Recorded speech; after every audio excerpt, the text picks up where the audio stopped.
Oh man. Oh man.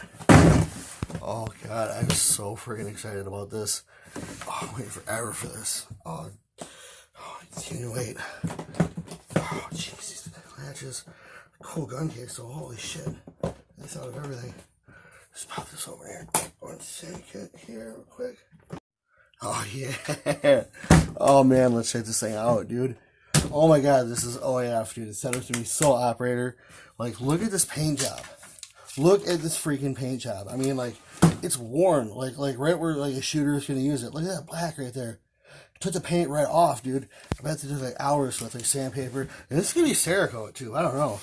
But dude, look at this shit, man. A matching magazine. Dude, this is a Torque mag. 35 rounds right out of the box, baby. Let's take a look, see if that paint matches. Oh god, look at that. Holy shit. Oh my god.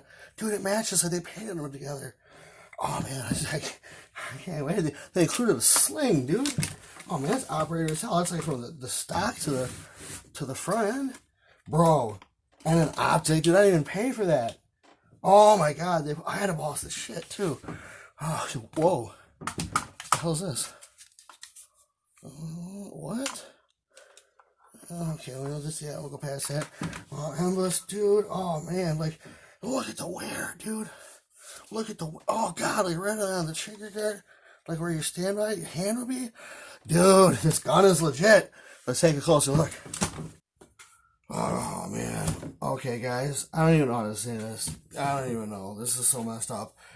Dude, I went out to my range because, I got one, really near me that I own. I just shoot there all the time, constantly, no supervision, just to put this thing through its paces. And oh my god, I am so disappointed with this gun. Why did I pay all this money to have it done operator camouflage? Like they said they were going to throw it down the stairs at least 12 times. And yeah, it's scuffed and bumpy, but like, was that worth an extra $300? And it's not Cerakote, it's spray paint. I thought Army and Navy and whoever else, they use Cerakote overseas. They just spray it in the tent, and then it's too hot that it cures on there, and you're good to go. So, I don't know, man. I want to like it, dude. I mean, look how good that is. But,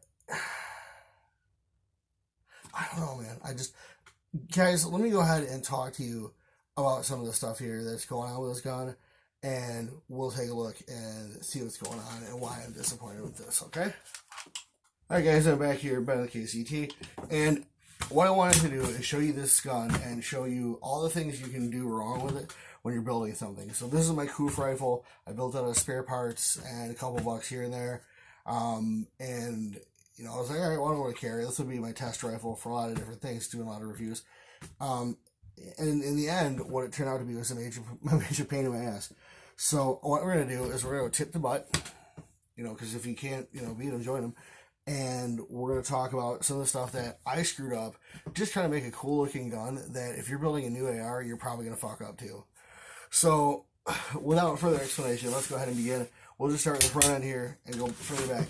This muzzle device, awesome. Can't really talk about it because I haven't been able to be told I can talk about it. So let's just kind of move on from there. Handguard, nice. Okay, that's an old, oh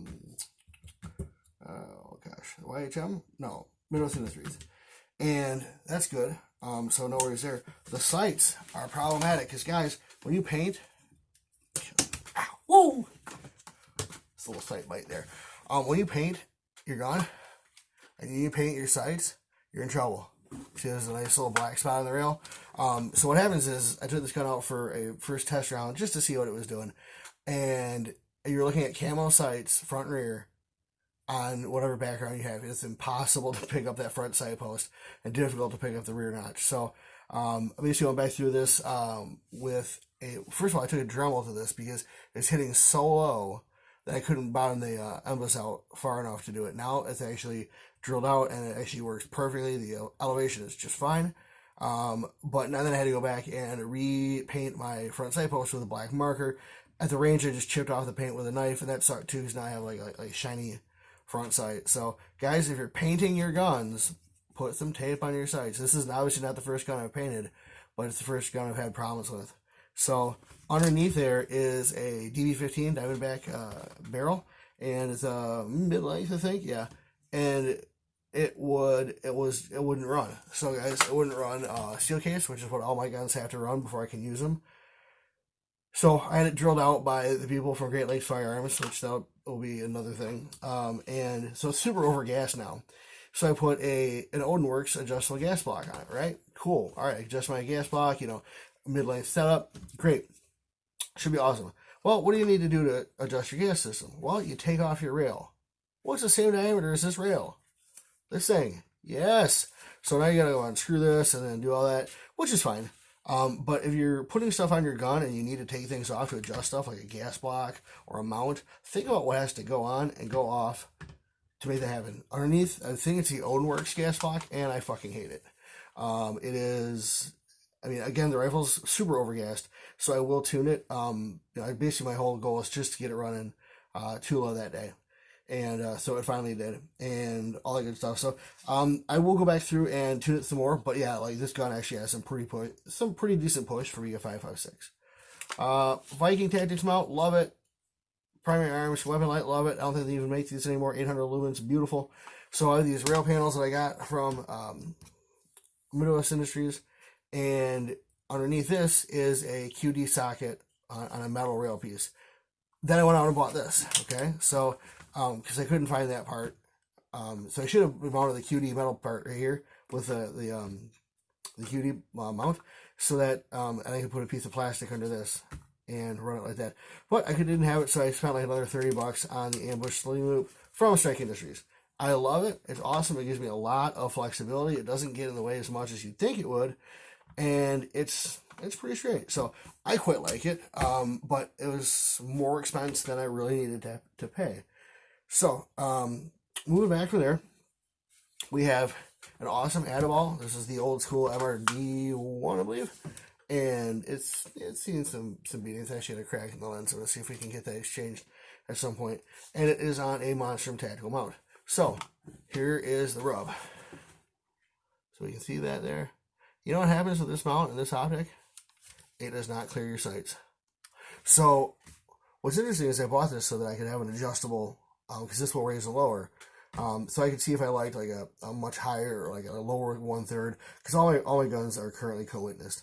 And it didn't really meet between the optic and the riser, the QD riser, it did not really do what I needed it to do. And so I can use my optic, I can use my irons, but I can't use both. So what's nice again, of course, is that this is on the QD mount there from Monstrum Tactical.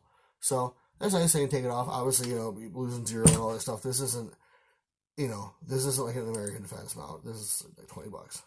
So, that's going to be a little challenge. But I built this thing to be an irons trainer anyways.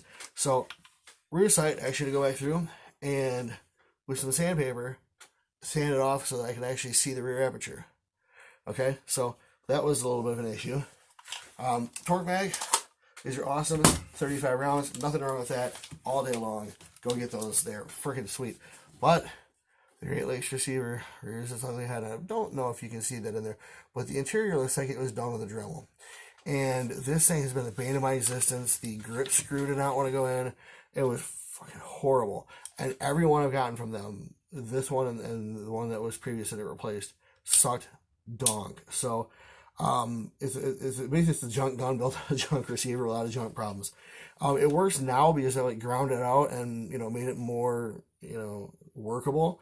But yeah, don't ever buy from them. It's just bad. Also, they will dig into your hand with the trigger guard. So like right there, that's a sharp edge. So all right, so normally I would run a QD end plate, and even if I'm not running something, a lot of times I will run my stock, sling on my stock out on the right side, and then either loop it over or loop it under. I just like the control that it gives me. Your mileage may vary. It's the internet. And so I was like, okay, cool. I don't need an end plate. I don't need to spend $20-$30 on a new one when I can just, clip the sling to the stock. Well, the problem with the Strike Industries stock, and there's not many of them, but this is a big one, is the sling swivels are mounted so backwards. They're way the hell back here on both sides. And people are like, whoa, well, what about the, the MFT stock? Yeah, it's up here. It's up here in the middle. So it's much closer to being close to that QD spot as normal. So what happens is every time I shoulder the rifle, the sling would just end up bunching behind it between that and my shoulder. So obviously it's pretty sucky to try to get that in there and make that happen. So what I ended up doing is bungeeing or using a shock cord to go ahead and attach that so that even when I'm moving this around, it's just going to stay stationary. It's not going to like roll under, roll over. It's just going to kind of pull forwards a little bit. So, and then of course, obviously fully adjustable. Yeah, so that's really the big problem that I had with that, and it needed to be solved right away. Obviously, I'm looking into getting another QD end plate. But, so guys, real quick, these are lessons that you can learn, okay? If you're planning on taking your handguard off and on to, adjust the gas block, pick a muzzle device you can slide over or have a wrench and all your tools handy. And if you're at the range and you're testing your gun, you may not have all that stuff handy. That's probably at home. So that's a big one. And number two, make sure you buy stuff from a reputable manufacturer. I'm not saying the DB15 barrel is shit. It struck real low. I've never had that happen, but hey, weirder things have happened. Handguard great, everything else great. Receiver sucks. Little Strike Industries. Capsule, dust cover. These things are awesome because you just slide it in and it locks. You don't have to use that funky C-clamp. Anderson kit, no great things or bad things to say. The trigger's nice. Feels good compared to whatever else is kind of coming out of the market. And Great Lakes Dexel Armament, scythe or whatever, ambi-charging handle. Awesome. I think it's great. So, guys, think about it when you're making a gun. A lot of you guys are sitting at home building parts guns, and that's awesome. Stay busy, stay thinking about your guns, stay training, stay practicing, but realize that, when you're selecting your pieces from stuff that you have and you're thinking about what you can build with what you've already got, you are going to run into limitations that you probably wouldn't be if you just, catalog shopped the entire gun yourself. So just remember to think about the little things, like a sling plate, or the fact that, if you have this stock setup, your sling is probably not going to be where you want it. How are you going to fix that? Obviously a shot cord for me, but, everybody has their own thing. Again, torque mags, these are awesome, 35 rounds. Absolutely wonderful. Love these things. Recommend them. I'll check out the video on those. But yeah, guys, that's all I got for you today. Just wanted to have a little bit of fun to show you guys that, even like the home build kits and stuff like that, watch what you're doing. Think about what you're doing. Build it for a purpose. And don't just throw it together with parts that you have, because you are going to run into all sorts of problems if you just do that. Guys, definitely like, share, subscribe. It always helps us. Comment, all these wonderful things. Finding the YouTube algorithm. We're doing more stuff on Parler, Instagram, all the time. So let us know what you think. Let us know if you've had experiences like that with your home built guns kind of sucking. And yeah, we'll see you soon. See ya.